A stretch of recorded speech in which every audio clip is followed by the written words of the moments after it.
દિનકરભાઈ, આટલા બધા તમે શોઝ કર્યા છે દુનિયાભરમાં, દુનિયાના અલગ અલગ ખૂણામાં જઈને ગુજરાતીઓને તમે આટલા વર્ષોથી હસાવ્યા છે. તો તમારો સૌથી ફેવરેટ પ્રોગ્રામ અત્યારે, અને બાય ધ વે પેલી ઓડિયો ક્લિપ કયા શોની હતી?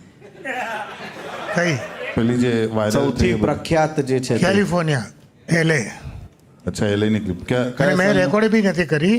હા, યુટ્યુબમાં જે જો છે અમારું કશું જ મારું મૂકેલું નથી. જે સાઉન્ડ લઈને આવેલો ને એને ગોળીને રેકોર્ડિંગ કર્યું.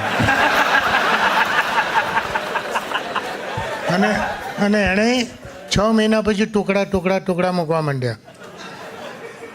પણ એનાથી અમારો બહુ ફાયદો થયો. અમારી તો કોલેજ અને સ્કૂલમાં મજા આવી ગઈ હતી.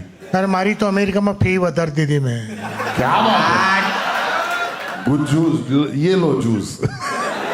બટ એટલે તમારી તો લાઈફ ટ્રેજેક્ટરી એટલે કરિયર થોડુંક શૂટઅપ થઈ ગયું છે ને એ વાયરલ ગયા પછી. અત્યારે એવું થાય છે, આપણે રેસ્ટોરન્ટમાં જમવા જઈએ ને તો વેજ જમવું છે કે નોનવેજ જમવું છે એવું પૂછે ને, તે બધા મને કોઈ શોની ઓફર આવે ને કે અંકલ તમારે શો કરવો છે, તમારે પૂછવું પડે.